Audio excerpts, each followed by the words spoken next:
There we go.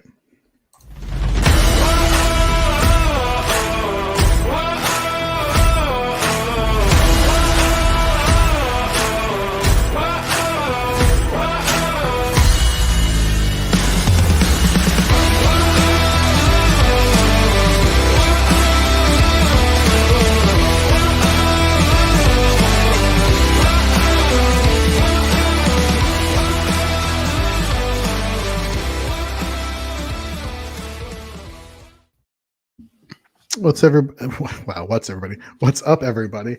Welcome to another episode of Fourth and Frames, the fantasy football podcast of fantasyandframes.com, one of the fantasy football podcasts. As you know, on Wednesdays, we've been doing an offense-only show, as well as following that up with our IDP show at 9 o'clock with Mike Woolert from 4for4 Fantasy Football. But right now, I got the Frames crew with me. Got Nate Markham. Nate, how you doing, man? Doing well. Good to see y'all. Got Brian Ford. How you doing, Brian? I am Monday tired on a Wednesday, but I'm glad we're here to talk fantasy. Amen, brother. Tyler Heil, how are you doing, sir? Oh man, I'm wonderful. Just went to a 6-year-old's birthday party, and I'm glad to be back. That's great. I mean, this is like the prescription for that. I think. Yes. Talking about this football. is that. What are you talking about? This is a 6th grade birthday party. I don't know. Maybe 5th grade or 5-year-old, whatever. Continue.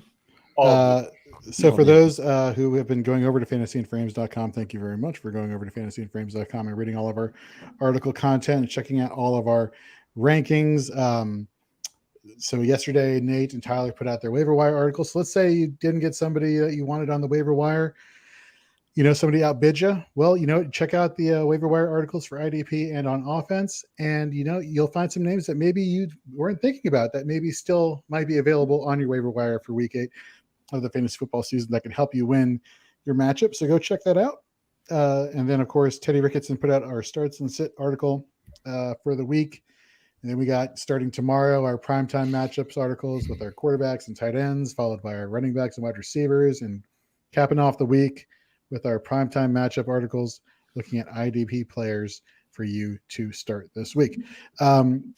With that being said, let's get into a few news and notes here from around the league.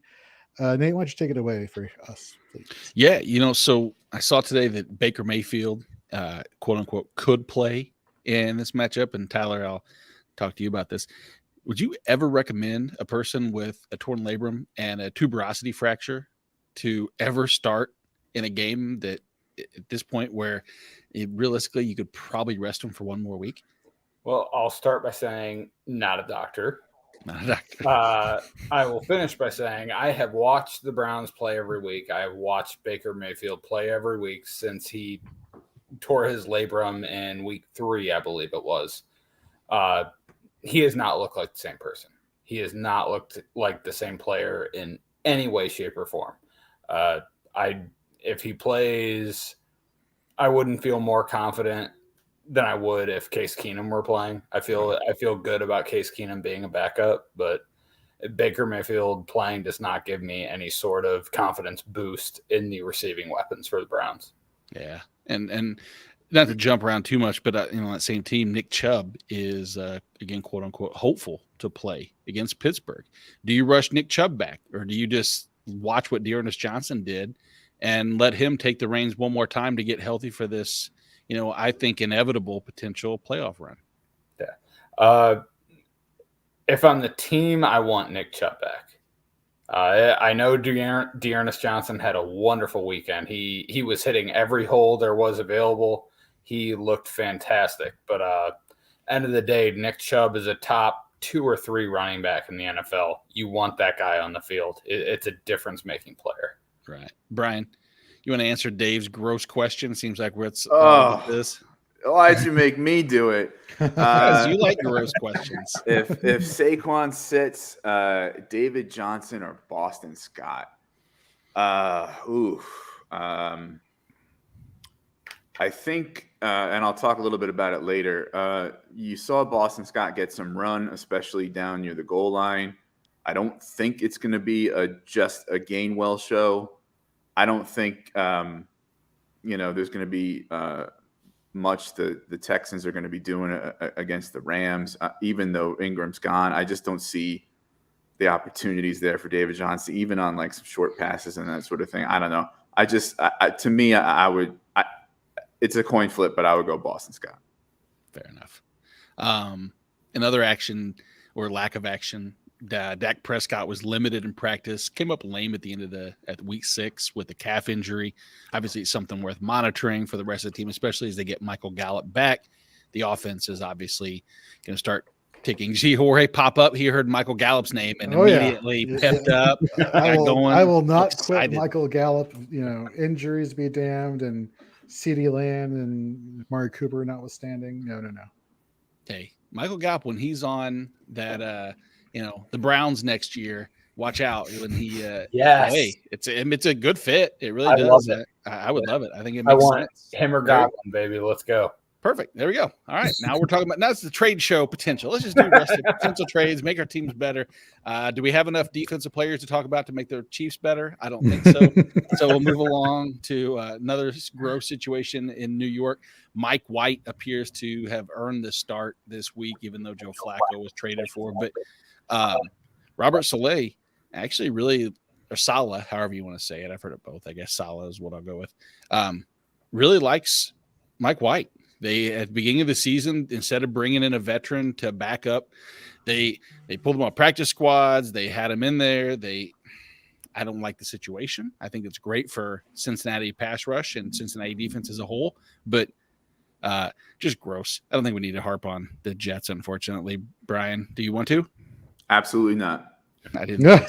I didn't think so. So let me guys ask you a question about the Jets, because I have one player actually on a lot more rosters than I thought I did. Michael Carter. He's been getting a lot of play recently, getting a lot of goal line work. Everybody in the preseason, I should say everybody, so let me not generalize, but people in the preseason were kind of saying, hey, this guy could actually be, the guy, because he's been, tearing it up in training camp and whatnot. And then, comments about, well, he's too small to be the guy. And they have the incumbents, but they have what do they have? Tevin Coleman and Ty Johnson. Yeah. And slowly but surely, Michael Carter has been coming on. I think last week in half PPR scoring, he had his highest total. I think it was like 11 or 13 points. He's great in the pass catching situation, in the pass catching roles. And let's face it, the Jets are going to be playing from behind pretty often going forward. Especially during these bye weeks, do you think Michael Carter is somebody that we could potentially recommend as a streaming option or a flex position? Let's start with Brian, the Jets fan. Definitely. He's a guy that I liked. Made sure I got him in a bunch of rookie drafts in Dynasty. His usage is increasing. You have to think they'll try to give him the ball, with a young, inexperienced quarterback like White. I think, given buys and injuries, you could do a lot worse at flex. Yeah, he's had at least 2 targets in every single game. Granted, that's not anything and everything, but it's ramped up to 9 targets. And let's be honest, when you said everybody or anybody was saying how small he was, I believe it was you that was saying how small he was. When you went and got his autograph and you stood next to him and he was the size of that, he was mistaken for that 6-year-old birthday party that Tyler was just at. Sixth grader, not 6-year-old, 6th grade. No, I'm just kidding. All right. So he was not he was not Derrick Henry-esque. Okay. If we're going to go. Come on. That's not what you were saying. All right. He was not Mark Ingram-esque either. But speaking of Mark Ingram, okay, that's the segue we should. That's a great segue. Let's move on to him moving on while being traded to New Orleans. We talked about David Johnson. Does anybody really like any of the options in Houston? Speak now. Raise your hand. I think the better question is Brandon Cooks. What does Brandon Cooks think about the trade? Where's Brandon Cooks going? That's probably the better question, because he has to be next, right? Well, I would hope so. I would think that he said what he said because maybe he heard that he's not going anywhere. And would be that's why he thinks it's some BS. Literally, folks, for those who don't know, like a minute after David Johnson was traded to New Orleans, Brandon Cooks, the wide receiver for the Texans, the lone remaining option on offense, really, tweeted out that's some shit. That's or something along those lines. So yeah, it's not looking good. No. And to answer your question, is there anybody on the Texans I care about? Man, I want to say David Johnson. I want to say the reception upside, everything that we thought he was going to be. But I can't recommend that. I have to see it first before I believe it. I care about Tyrod coming back in a 2 QB league. That's a fair. good point. I mean, they should be. The defense definitely won't keep him in games to be ahead. The game script will prove that he will be throwing. Mm-hmm. And he'll be running. He performed when he was in there. That's a great point. Great point. So if you're looking for a quarterback on the waiver wire and you're in Tyler's league, make sure to bid an extra $1 or $2 and to get not miss out on Tyrod. Let's see. What are some other news? Antonio Gibson. This seems like the same old song and dance. Antonio Gibson limited in practice. We're going to see that for the rest of the season. It feels like that's just a pain management injury. Saquon got dressed today. That's news. So congratulations. Hey, so did I. You and Saquon are both. That is breaking news. Brian Ford got dressed today. Did you stretch? I did. So he stretched as well. So you pretty much are in line to start for the Giants this week. Kadarius Toney and Sterling Shepard both dressed as well. I got dressed. I probably didn't stretch. I guess I stretched. I got out of bed. That's like a stretch when you get my age. Anything at this point with muscles and anything else. I'm going to need that crutch that Antonio Brown was spotted sporting in practice to get around from. I bet it was probably the coolest crutch you could possibly imagine. Like pimp crutch ever if that's Antonio Brown designing that thing. Yeah, it had ornate heads. Yes, exactly. Exactly. Just blinged out beyond belief. But he is, Brian, like you were saying, Bruce Arians said that was a decently significant injury to the strain or, an injury to that heel, that talus region. And if that's the case, then he might be out past the bye. I think that obviously has to, move up Chris Godwin and maybe Leonard Fournette if they decide just to lean on the run a little bit more. Is he the guy? Like, can we finally put Rojo in the back of our rear view and just say that Fournette's just looked so good and so like he's the guy in Tampa now? Or is it still something like, I still don't know yet? No, it's good. It's good by Rojo. I still like Ronald Jones as a player. I still think he is a good runner. For the Tampa Bay Buccaneers, he is not the guy. Right. If Leonard Fournette is healthy, that's him. He's a free agent, so it'd be interesting to see where he goes. Yeah, exactly. So I have a hard time letting him go because that, like you just said, if or while Leonard Fournette's healthy, if he's not healthy, he immediately jumps in. Not worried about Giovanni Bernard. They're never going to be behind in games to even worry about Bernard getting a significant enough snap share or target share to even be worthy. Rounding that out, DeAndre Hopkins. Game time decision potentially is what they were saying. That hamstring injury is kind of flaring up a little bit.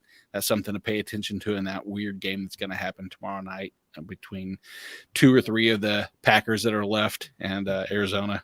And then speaking of limited people, Terry McLaurin and De'Ami Brown both banged up. That wide receiver room in Washington is pretty thin. It's really thin. It's pretty bad. Sorry, Jorge. I know it's not a good day for Washington. Right. It's not a good season. It's not a good decade. It's not a good century so far for Washington fans. So. Did they still have Antonio Gandy Golden? He was a thing. I thought he got really. He was a thing. Yeah, I mean, he existed. That technically means he was a thing.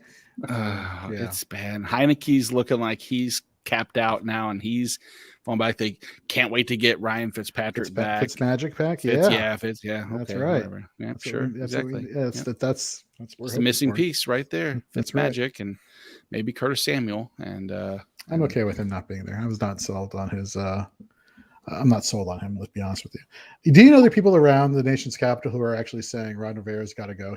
They're saying Ron Rivera needs to move to the front office, and they need a new head coach.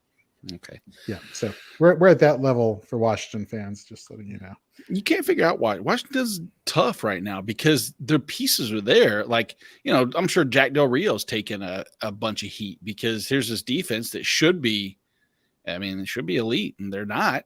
And I know it's the secondary when St. Junesti or whatever is the best corner they have right now. Right. Obviously, they want Landon Collins out, and they're starting to slowly ease him out. But Bobby McCain, and this is not an IDP show, but things are not going well in the nation's capital. Let's put it like that. exactly.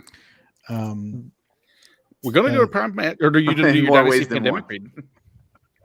read? I'm sorry. Say this all again one more time. I was going to segue right into the prime matchups of the week, hoping that it wasn't Taylor Heineke if I was dogging him, because Brian has a prime matchup at quarterback this week. Yes, I do. So there are some obvious choices of some good quarterbacks against some bad teams with good matchups. Guys like Josh Allen versus Miami, Burrow at the Jets, Stafford at Houston. But those are probably already your QB ones. You're probably running them out there if you have them. If you're streaming or maybe deciding who to put in that super flex spot, the guy I want to focus on, sorry, Nate, Daniel Jones at Kansas City.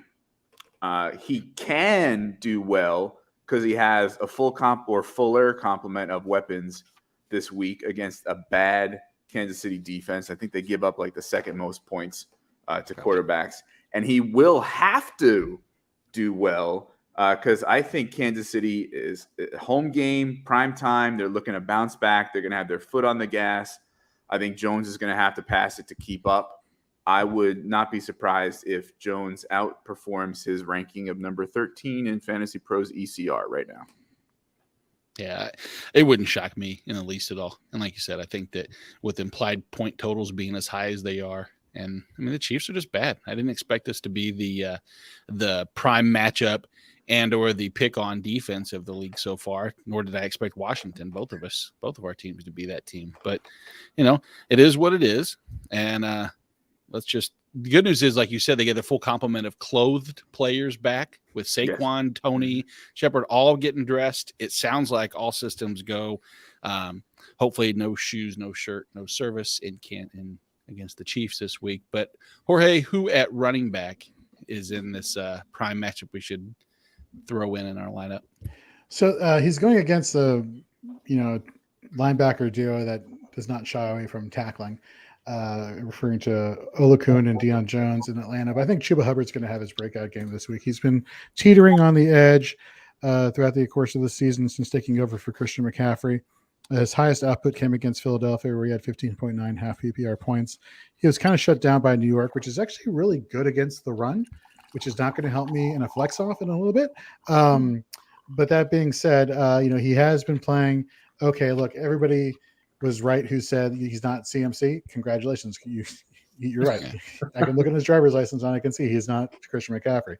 But you just see how Sam Darnold has just been de-evolving over the course of the season. I think they're going to start leaning more on the running game with Chuba. It doesn't look like McCaffrey's going to be back this week. So against this Atlanta team, give me Chuba Hubbard this week. Yeah, I like that play there. I think that you're right. Sam Darnold has looked it's disappointing too, because I really had high hopes for Carolina. I picked them to go to the playoffs, and after 3 weeks, they look like I was going to hit pay dirt. Now it just looks like my face is in the dirt. But, at wide receiver, I think there's a few different matchups. It feels like, obviously, we always say wide receiver is deep, and there's always some good matchups. And we talked about one earlier. It's not the one that I'm going to highlight, but just lack of bodies in Green Bay. You have to think, Randall Cobb is probably in a situation to be able to take advantage. I mean, if Aaron Rodgers is throwing the ball 40 plus, they got to go somewhere. Can't all go to Aaron Jones. Not going to go to MVS. Robert Tonyan hasn't seen a ton of targets, so Randall Cobb would be next up. And in a similar mold is Michael Pittman against Tennessee, notwithstanding last week's shutdown to the Kansas City Chiefs offense, which I don't understand how that happened either. But Tennessee still is top option for wide receivers. If you look at the last game they played against Tennessee, Michael Pittman had 12 targets in that game. No T.Y. Hilton. Looks to be one of those games where Quentin Nelson returning should give Carson Wentz some added time to be able to hit Michael Pittman downfield. I just liked where he's at as that borderline wide receiver 2-3 to have that wide receiver 1-2 upside this week. Tyler, who you like at tight end? Well, it feels a little bit like cheating, but I'd say any tight end that is a good play might be cheating. But I'm going to go with TJ Hawkinson, just as a reminder that he had 3 very bad weeks in a row. He did not surpass very many points on those weeks, but he had very good games in weeks 1 and week 2. He had 20 targets total in week 1 and week 2. Week 3 through 5, he only had 15 targets total.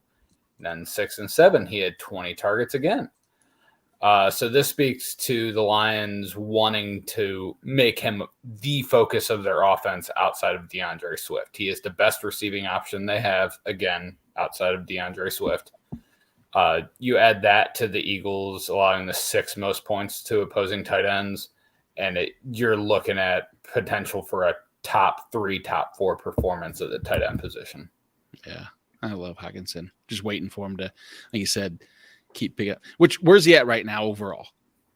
Oh my God, probably tight end 4, tight end 5, probably, which is just even speaks to how gross the position is. Yeah. I mean, I'm guessing it's not a pretty picture.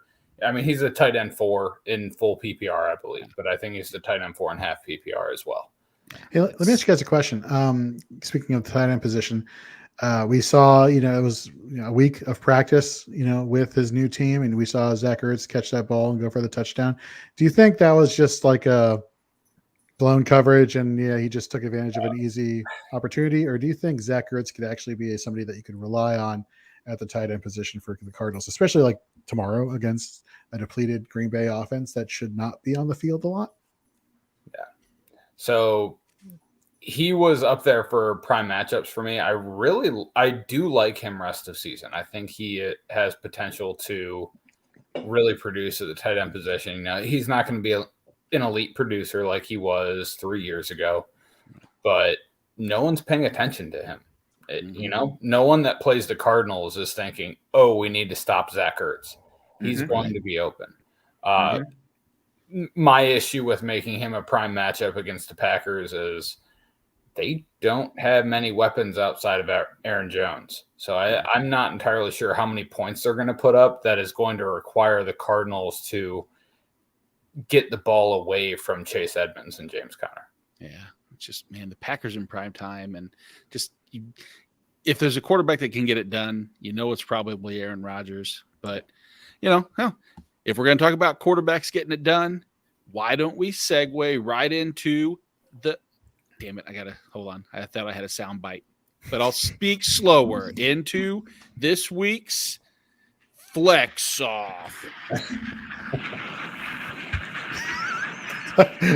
What you just did is like 1,000 times better than anything I've ever done. So that was fantastic. That was the worst ever. Everyone should bring their phone with them and have their own drop for the week. I mean, but seriously. So here's what I found. It's Funk Master Flex Off sound drop. And I thought that's going to be badass. And it's got an explosion in the background.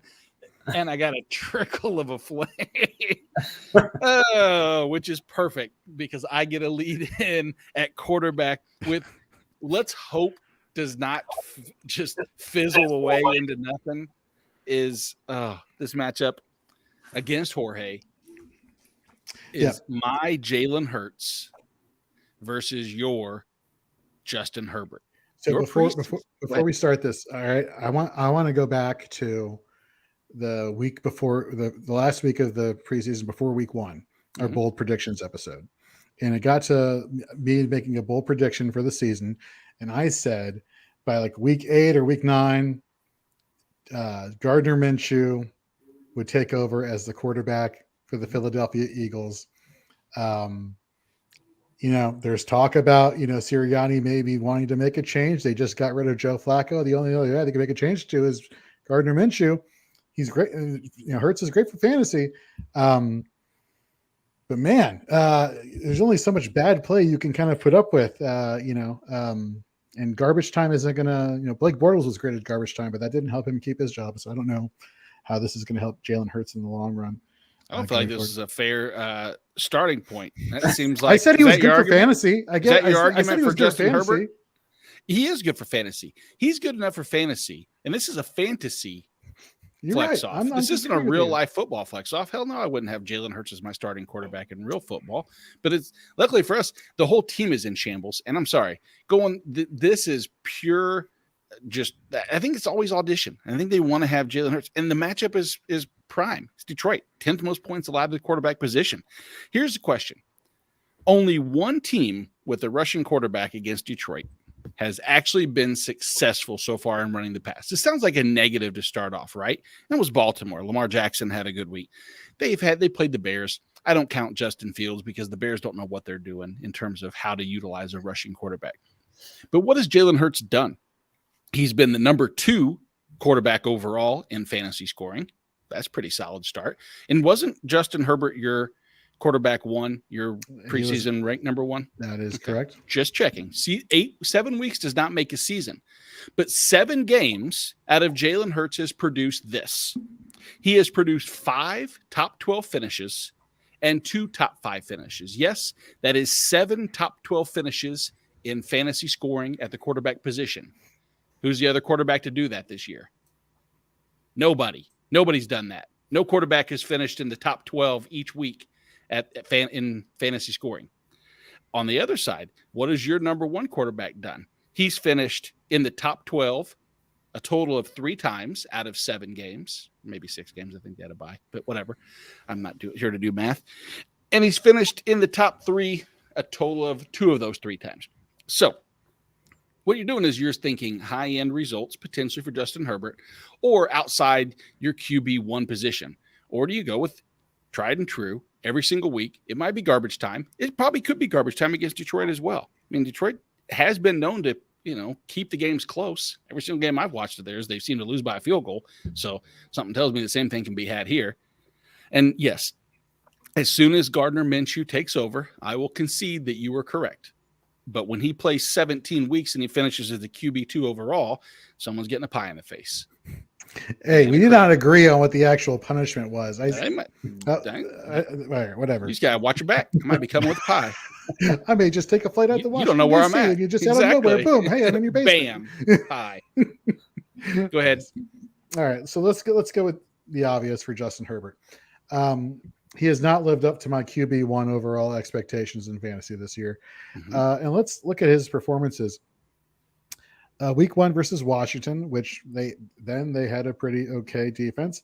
He put up 13.4 points. The next week against Dallas, whose defense has been impressing lately, 16.7. We go to Baltimore. Last week or 2 weeks ago, he put up just 12 points. Kind of a tough matchup there. It's almost like he's not really showing up against the big matchups there, against the better defenses. Now let's look around at the games he has produced at. Kansas City, Nate, 30.8 fantasy points. Against the Raiders, 21.3. Against the Cleveland Browns, almost 43 points.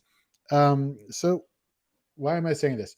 If he's playing up towards the good, if he's showing up for the good matchups versus the bad defenses, well, then he's showing up to the right team this week for New England.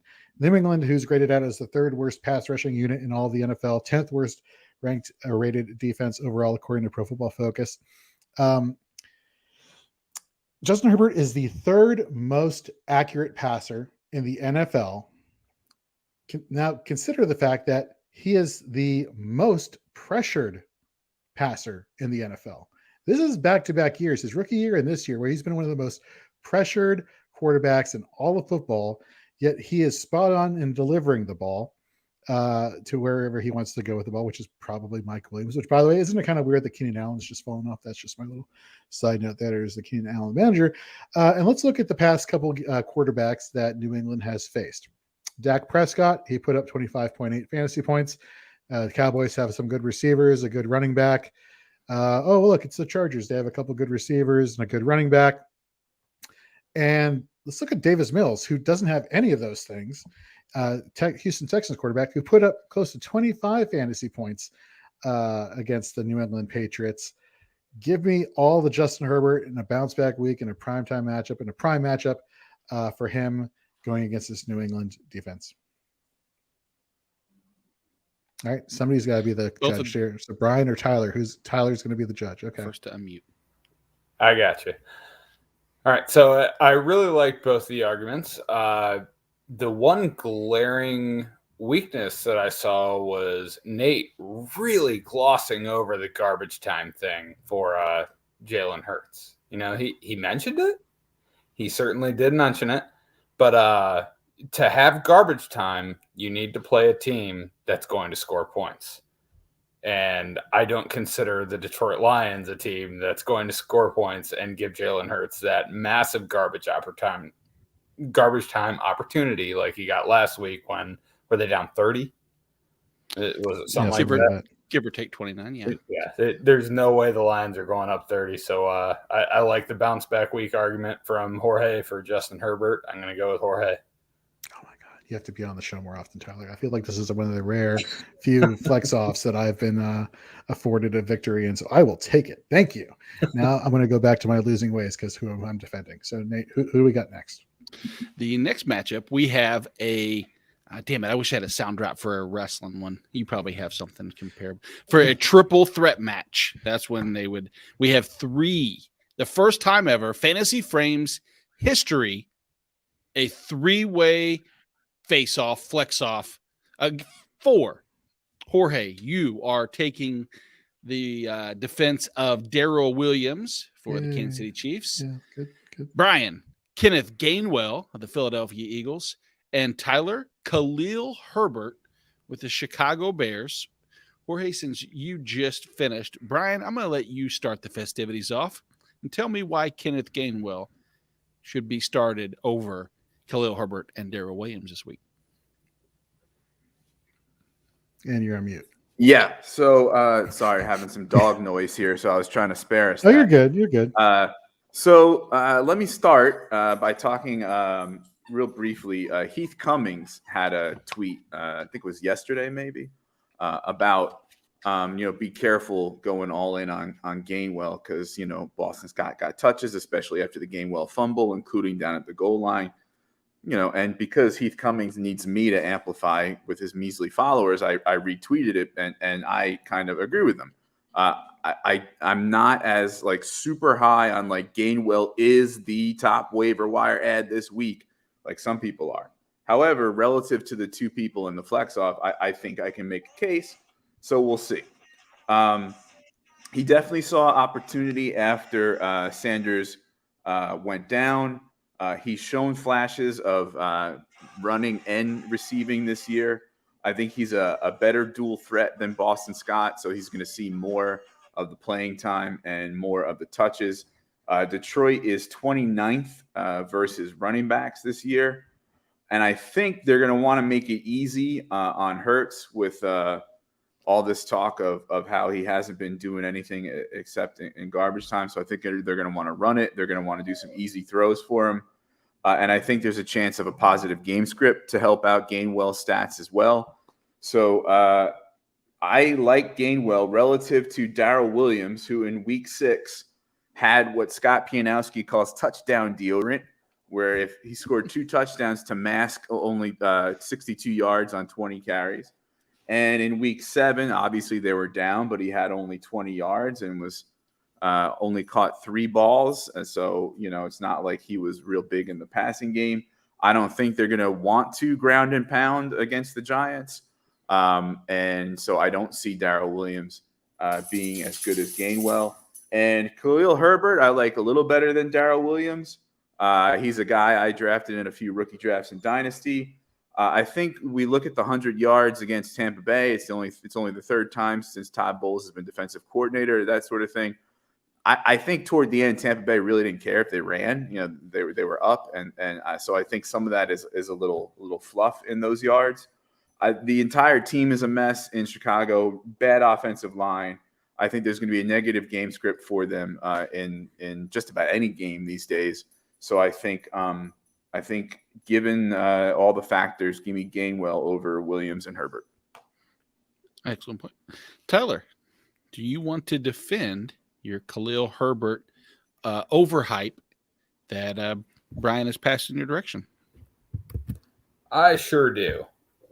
So, Khalil Herbert, actually, you know what? He went to Virginia Tech. So do you guys, that was in the ACC, the Atlantic Coast Conference. Do you Yep. guys know who else was in the Atlantic Coast Conference? You know, in North Carolina, Clemson, things like that. Who else was in there last year? Javonte Williams. Javonte Williams, Michael Carter. Travis Etienne. Right. Yeah. You know who led the conference in all-purpose yards? I'll ruin Is it a spoiler that it's Khalil Herbert? Okay. Khalil Herbert led the ACC in all-purpose yards with 1,791 last year. Reason being is he was second in the conference in rushing yards with 1,182. The big thing that got him those all-purpose yards was he returned kicks. And, you know, he was a great kick returner in college, and the Bears have been using him as a great kick returner. He's leading the team in kick returns. He's leading the team in kick return average with 26 yards per return. I say all that to say that Khalil Herbert is great in space. He was great in space in college. He is great in space in the NFL. He is a dynamic player. Brian addressed the 100-yard performance against the Bucs last week, but you know what? One thing I will say is the Bucs being up big isn't a rare thing in the past year and a half. There are plenty of other teams that they've played in the past year and a half that have been down by a lot against the Bucs. But we haven't seen a 100-yard rusher since Dalvin Cook in the playoffs last year, and not at all in the regular season, I don't believe. So he's in pretty rarefied air with that. It was December 13th, 2020 that Dalvin Cook had that. And it wasn't some fluky 80-yard run that Khalil Herbert pulled out of his butt in garbage time. His longest run was 29 yards last week. 18 attempts. He averaged, I believe it was 6.6 yards per attempt last week. So he had a very good game. You know, if you want to argue the Damian Williams point, Damian Williams was back last week. He was relegated to a backup role because Khalil Herbert is better. Since David Montgomery's gone down, Herbert's opportunities have just gone up. He started with 18. He went to 22, and he had 23 opportunities last week. He's going to continue to see 20 to 25 opportunities a week. He is right now the best weapon on that offense. Justin Fields, they can't figure out a way to get Justin Fields to get the ball to the receivers, and they're going to lean heavily on Khalil Herbert, and I would start him over a lot of players that people think I shouldn't this week. Excellent argument. Jorge, round us out with Darrell Williams against the New York Giants. I'm going to need somebody to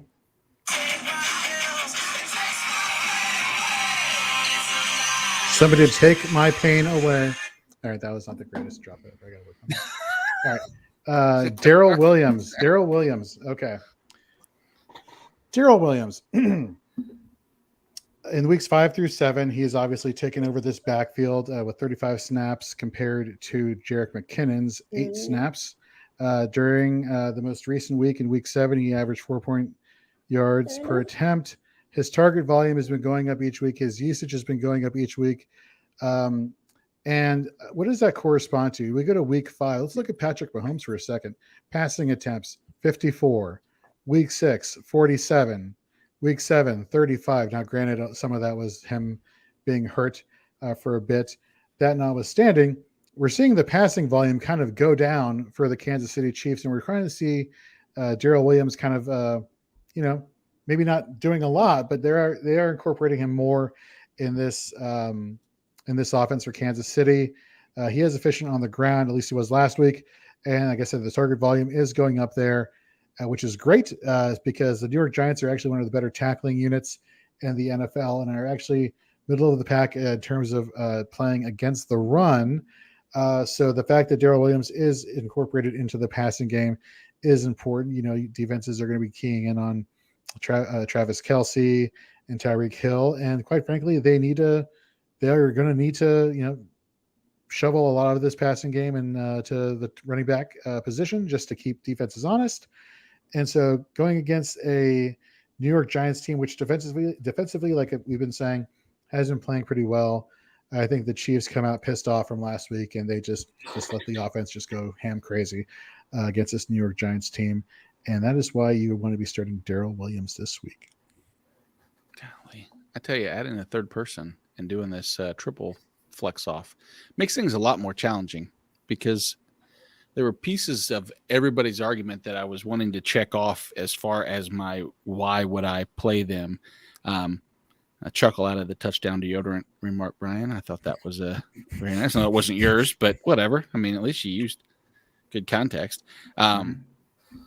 Wasn't sure exactly with the kick return yards where that was alluding to. And then in space, it brought it all together. And that's where one of the areas that I have to pay attention to, because San Francisco is going to be tasked with that duty of trying to stop the sixth highest rush attack offense in football and what they can do in space.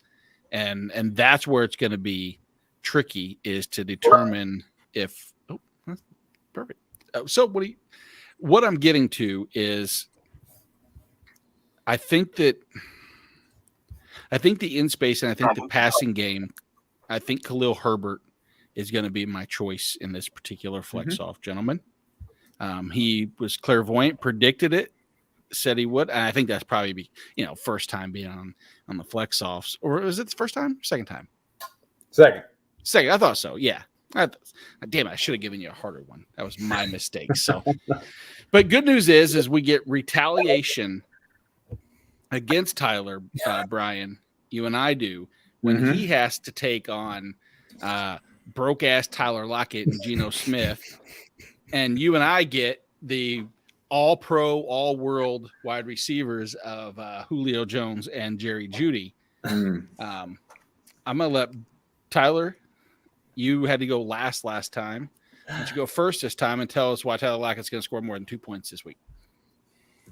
Why he's going to score more than 2 points this week is a pretty easy argument, because he scored more than 2 points last week. So dynamite.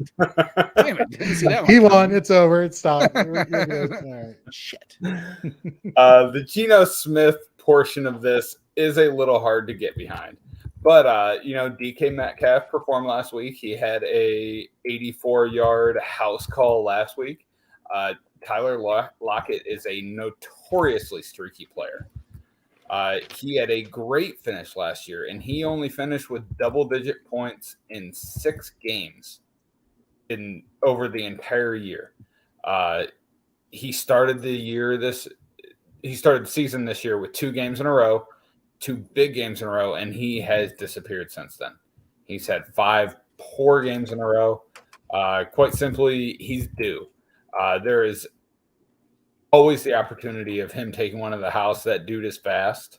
He's not a all-world athlete like DK Metcalf or some of these other guys, but Tyler Lockett knows how to get open, and if he gets in the open field, he can take it to the house. So, it's a little bit of a dart throw play, but Lockett is one of the most talented dart throws you can make.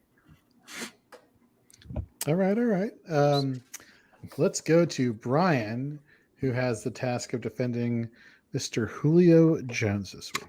Okay, so Julio has been underwhelming this year. I will admit that. He has been dealing, though, with a hamstring since I think week 2 or 3. From what I saw, the hamstring is feeling better. So he's trending towards, being the healthiest he's been in a few weeks. I think defenses are going to have to key in on Derrick Henry, obviously, and then A.J. Brown in the passing game. There's not much going on with the tight end, which makes room for Julio's targets to go back up. Indianapolis is 27th versus wide receivers. And, we saw, although it was mostly A.J. Brown, we saw what Tannehill and the Tennessee offense can do to a good defense like Buffalo. Imagine what they can do to Indianapolis this week. I think Julio is in for probably his best game in weeks. Whereas Judy, good player. I like him a lot. I just bought him for a first-round pick in a dynasty team I'm contending. But it's his first game back off IR. I think there's going to be some rust. He's probably going to be the number 3 option behind Sutton and Fant. And Lockett, I don't even know why he was on the flex off. He's a good player against a bad Jacksonville defense, but he is totally untrustable, especially with Geno as quarterback. I can't give him away in Dynasty. So I laugh at Tyler Lockett. Give me Julio. You know what I love about this week's flex offs, which we may have done it last week, but not only are we stating arguments for our player, but we are like going after our opponent's players to tell you why you should not go after them, which is good. It gives transparency to each player. Not every player we're recommending is necessarily the best one. We're giving the argument as why we think they're the best one. And so getting the counter arguments for both definitely helps in making one's decision. Tyler Lockett, I was looking over his production from a half PPR standpoint. Weeks 1, 24 points. Weeks 2. Wait, Nate's got to go for Judy first. Right? Oh, I'm sorry. No, keep making your point. You're going to get in about 10 seconds of why Tyler Lockett is an easy out. He's going to get to week 3. You know week what? 3 when it goes to 5-1, 4-4, 8-2, 4-5, 2-2. See, you mentioned they're attacking the players' credibility. I'm going to go after both Brian and Tyler and attack their own personal credibility. I think both are garbage analysts. Neither have delivered a compelling argument. I'm just kidding. I'm just joking. I bow to their greatness, which makes this challenge with propping Jerry Jeudy up, as we might have informed people. These are random numbers. I asked for some random set of numbers from people, so it wasn't like I individually picked out specifics that I like. Of course, I get Jerry Jeudy, as Brian put it so stupidly. He's coming off of the IR, and it's true. His first game back, there could be rust. Here is my only major argument, and it's going on a limb. I'm going to either win or lose based off this. Drew Lock will be the quarterback for 75% of this game. Terry, I'm telling you right now, not Terry. Teddy Bridgewater looks absolutely washed. The arm strength is not there. They have a 1 in 20 chance of winning the AFC West, and I think that by the end of the first quarter, they're going to recognize with this heavy Washington pressure that they're going to see, Teddy's going to leave the game. Maybe, hopefully not by injury, but hopefully just by lack of downfield ability. I see Drew Lock coming into this game as he should have last week. With the introduction of Drew Lock into this matchup, I see that Jerry Jeudy immediately has instant rapport, even coming back off the IR. The lack of, cohesiveness with Teddy Bridgewater doesn't have to necessarily be a concern like it is with Cortland Sutton with being there, and that, camaraderie and that lack of that. With Drew Lock, they both immediately go to the safety valve, and that's what he had last year. Drew Lock was a terrible quarterback. Don't get me wrong. I'm not thinking Drew Lock is a savior here, but Drew Lock is the one thing that they're going to need to do is to be able to go downfield again, and they've lacked that. And I think the rushing game is going to be big, but they're going to lean on Jerry Jeudy. And the Washington secondary is exploitable. There's no doubt about that. They allow the most touchdowns to wide receiver in the NFL. They allow the most passing yards also. He has that, like I said, the immediate rapport with Lock. That is my case. And, it might not happen. It might not lead credence right now, or he might see past it and say, I don't believe it. But come Monday or next Wednesday, when we're having this conversation, he's going to say, man, I should have picked you, Nate. You know what? That is exactly right. You were wrong. Those other two dummies were right, or you were right. Those other two dummies were wrong. No offense, you two, but total offense meant. And Jorge knows that I love going out on a limb. Did you forget their head coach is a 62-year-old defensive coordinator that is not progressive? Nope, I did not forget that. Okay, just checking. I just conveniently did not bring that up. No, I understand. Nope. I failed to. I immediately leave out certain aspects, but the good news is that he might be gone. Hell, he could be gone. He might get fired before week 8 even starts. Wouldn't shock me at all. He's probably on the hottest seat in football right now. I'd say second hottest. Obviously, Ron Rivera, I guess, is on the See, somehow Nagy should be, but somehow that's even more oblivious in Chicago than any place else. These guys think he's doing right. Sorry, Jorge, we didn't mean to go off on a tangent there. Andy Reid. Good. So I think there are multiple things. Well, let me go in reverse here, since I never really started with Tyler and his Tyler Lockett stance. Let's go to Jerry Jeudy. This is, of course, with Teddy Bridgewater in at quarterback. When it comes to intermediate throws, according to Pro Football Focus, of 10 to 19 yards downfield, he has the largest ADOT, or average depth of target, at 15.7 yards. It's great for Teddy Bridgewater, who, yes, he can throw the ball downfield, but more often than not, he likes to throw the ball middle of the field. So Jerry Jeudy in his wheelhouse, and he was, the first few weeks that he was there healthy. We look now at the deep passing plays of 20 yards or more. And Jeudy actually has the lowest average depth of target. The guy who actually has the highest average depth of target with 34.3 yards is Courtland Sutton. The question is, who's going to be the quarterback? If it's Teddy Bridgewater, let's look at the opponent here. Washington is not scaring anybody. I don't see Washington jumping out to this huge lead. Antonio Gibson is always banged up. You think it's Antonio Gibson's week? It's J.D. McKissick's week. There are reports that Terry McLaurin is banged up. He may not play.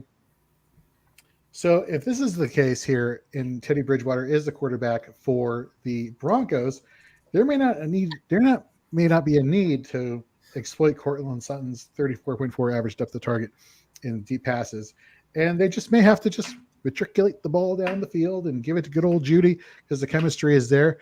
Now, let's throw out, for argument's sake, that the game is somewhat competitive, a little bit more high scoring than we were anticipating. Teddy Bridgewater is sticking up the place, and Drew Lock comes into play. Okay, Drew Lock, he likes to air it out, and there's Courtland Sutton is like one of the comeback players of the year, Dak Prescott, below Dak Prescott, but still he's there. He's been playing pretty lights out.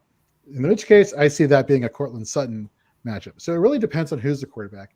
I'm predicting that Teddy Bridgewater probably will not come out, because Washington, I do not think, is going to.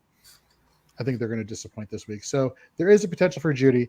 That being said, let's go to Julio Jones. He came back during that Buffalo game at Monday Night Football. He had that one catch where he caught the ball off of the helmet and made that great toe tap along the sideline. Aside from that, I didn't really see a lot of something that really excited me per se. I think we're all the Titans fans are still waiting to see the chemistry build between Julio and AJ on the ground, and Derrick Henry and this offense finally clicking on all cylinders, with Tannehill getting back in his groove that he has been the past couple of years. We haven't been seeing it from this for injury reasons. So I'm a little bit skeptical of Julio Jones. And yes, going back to Tyler, talking about Tyler Lockett, he has not been playing well without Russell Wilson. Geno Smith seems to have locked eyes with DK Metcalf, and they seem to have a rapport there going on. So if I had to give the winner, if I had to announce the winner, it would be Jerry Jeudy. Ugh, that just feels gross. Just by default. All three of them are just probably not great plays as your three, and somebody's going to have to make a decision between. I'd rather not, personally. It was when just leave your roster spot blank. I almost picked different numbers. I almost went again. I was like, you know what? But you had the integrity. So we got a couple minutes. Are we wanting quick so let me bust at each position? Before we get there, let's just give a shout out to Dynasty Pandemic, Clay over dynastypandemic.com. Great website, great resource. You literally go to dynastypandemic.com, you jump in their chatter feed on their homepage, and you just start talking football, whether it's Dynasty or whatever football you want to talk about. They're just there to facilitate a great atmosphere amongst all fantasy football enthusiasts. You got a lot of great content, a lot of great brands over there, like Brian's Dynasty Fever or us here at Fantasy and Frames. Just there, whether you're a new brand trying to get your stuff out there, they're great about self-promotion and getting their partners out there in terms of gaining a following and whatnot. Really great work they're doing over there. Really great environment, hospitable, something that is lacking in other areas and different social media platforms. So definitely head over to dynastypandemic.com today. Follow them at Dynasty Pandemic, and give Clay a shout out when you get there. All right, let's get into the bus. Nate, who do we got at quarterback? Who's doing quarterback this week? Quarterback's me. Already ranked 21 in ECR, but that just means the experts agree with me, so I'm an expert. Nice. It's a guy that I think is underrated, gets too much hate, but this week is tough. Tua at Buffalo. Depending on the reference, Buffalo's either first or second against the quarterback. It's going to be a tough task on the road versus a team looking to bounce back from that Tennessee game. He's got a bad O-line. Bonus bust, if you're looking for a higher ranked bust, Tom Brady with New Orleans. New Orleans is pretty stingy against a quarterback. Might be a down day for him. All right, running back.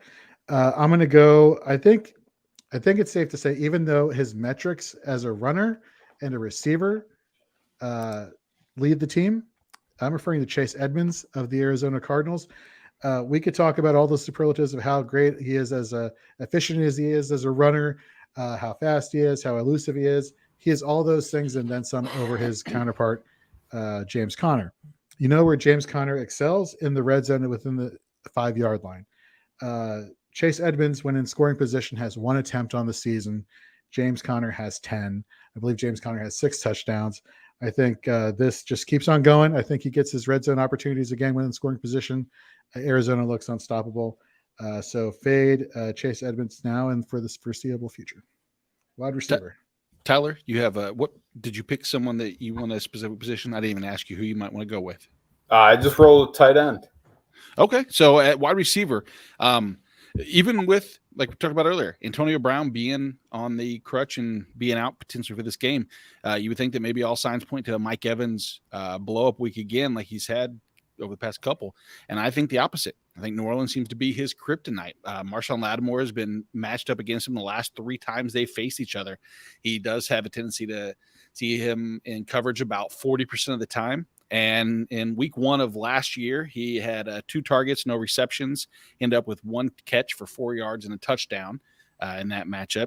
Week 9 last year, he had 2 targets, no receptions, 6 total, 4 catches against New Orleans as a whole.